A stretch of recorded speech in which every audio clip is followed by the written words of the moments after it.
Hello, welcome to PhysEd.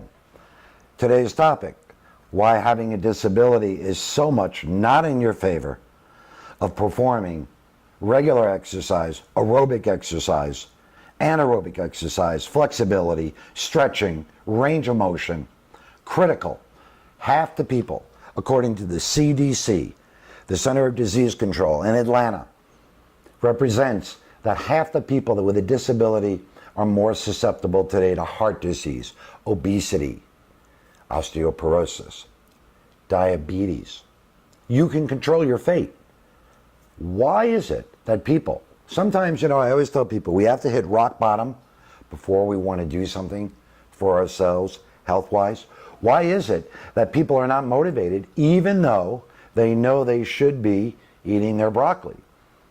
The reason why is the fear of injuring themselves is far greater than the motivation that they possess in order to exercise, and the fear of exacerbating a condition, whether it be if you're in a wheelchair, if you're in an arm sling, if you're walking with a cane, if you don't have good balance, if your bones are brittle, if you have a cast, if you have a hip replacement.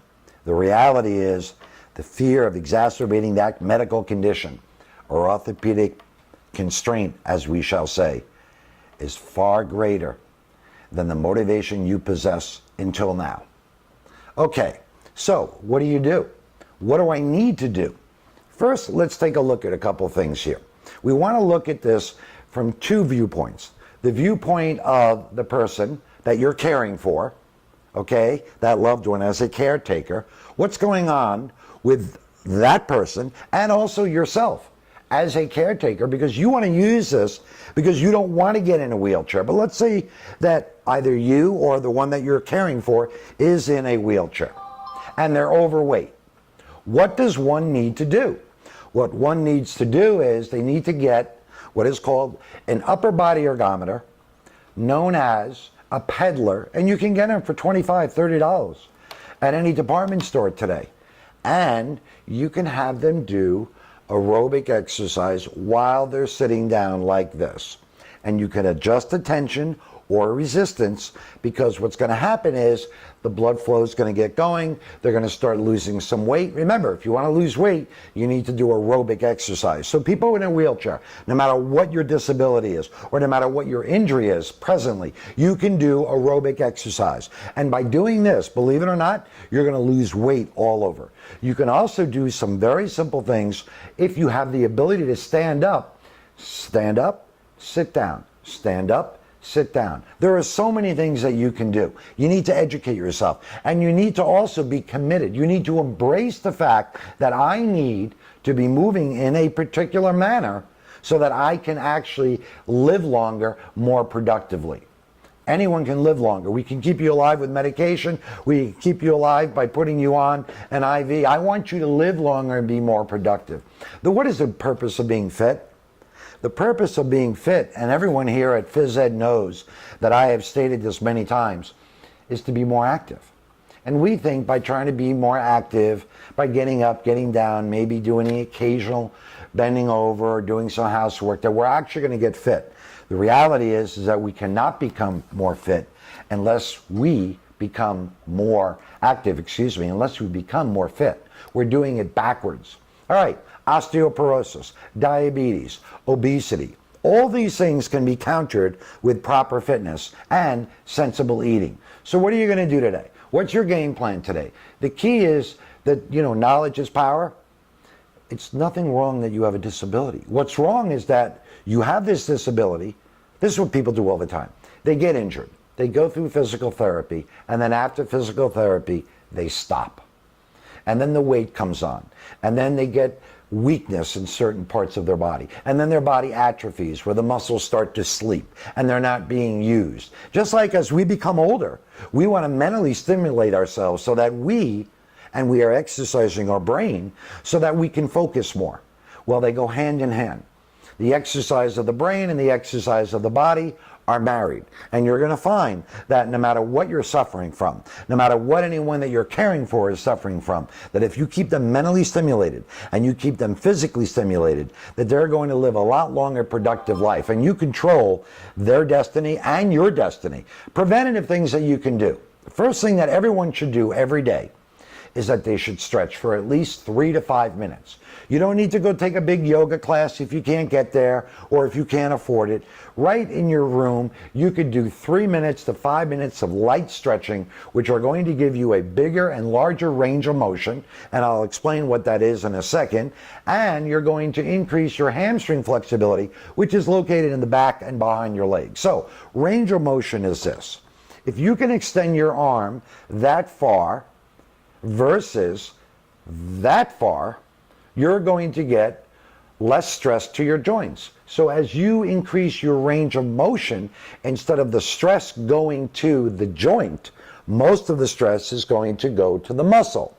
So having more range of motion is like possessing more strength. Balance is another thing. Balance usually and strength are married. Usually if you want to increase your balance, you have to also improve and increase your strength. And a lot of people don't understand that in better to have more balance, you got to strengthen your legs. The legs are everything. Even if you're in a wheelchair, if you're not paralyzed, you can be doing so many things. Lifting your legs up, a straight leg lift. You could be bending your knee. You can have someone get you out of that wheelchair or chair every day, sit you up on a bed, stretch, get those muscles used to moving a little bit. Move your legs. While you're watching TV, you could be doing calisthenics. And all these things are going to add up. You know, exercise, I tell this to people all the time, is cumulative. Just like not doing exercise is cumulative. The great thing about having exercise in your body as what is called muscle memory is that when you need to rely on those reserves, if your body's fit, whether it be to have a stronger immune system, whether it be to have better balance, or if you lose your balance and you go to fall, you're able to catch yourself. Or if you do fall, because your bones are stronger and you've been exercising your muscles and your bones, that you're not going to fall and your bones are going to fall apart and be so brittle. It's a cumulative effect.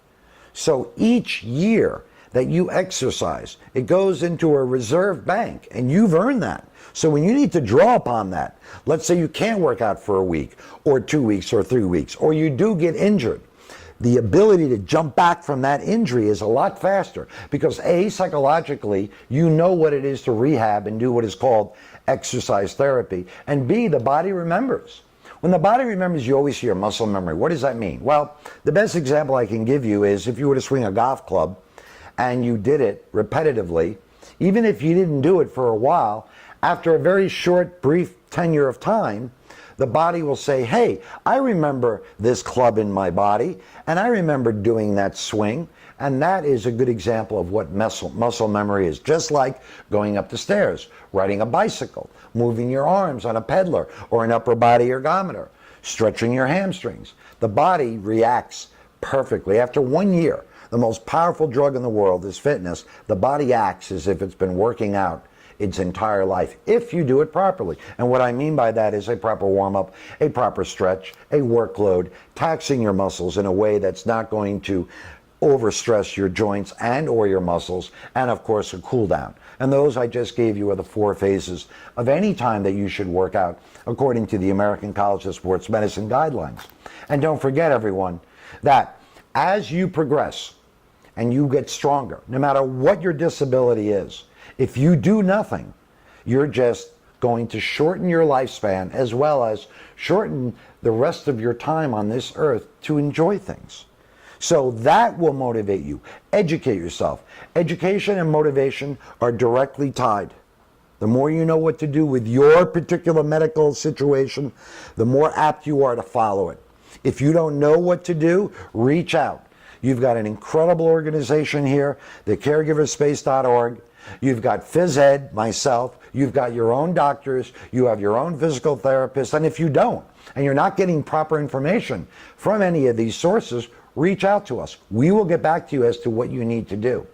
And the other important thing is this. Don't focus, oh, I'll never be able to do that. You never know what your body is capable of doing. And I have an expression that I tell people in fitness all the time. You know what, Bob? You know what, Susan? We have to get you fit to get you fit. We have to get you in shape to get you in shape. And I think people can understand that concept today is that, hey, maybe you're not going to run a mile. Maybe you're not going to walk up 100 flights of stairs, but 50 we can do. And maybe you're not going to ride a bicycle outside, but you can ride a bicycle inside, a stationary bike. There are so many things that you can do. And rather than focus on what you can't do, focus and put your mindset in, look, my goal is to increase my flexibility this month. Focus on that. My goal is to get my arms a little stronger so that I can lift myself up out of the wheelchair. Well, you're not going to do that by not exercising your upper body. And so what you're going to think is, oh, I can't do that. So you do nothing. But there are little things that you can do every day. Like, for instance, right now, let's say you did want to strengthen your upper body. All you got to do is get a can of soup, okay, 2 pounds. And while you're watching PhysEd, you could just be going like this. And if you did that every other day for 10 minutes, in 1 month, your upper body will be strong enough to do a lot more. And so it's called phases. People don't understand that fitness comes in phases. We all want the Z, but no one wants to go A, B, C, D.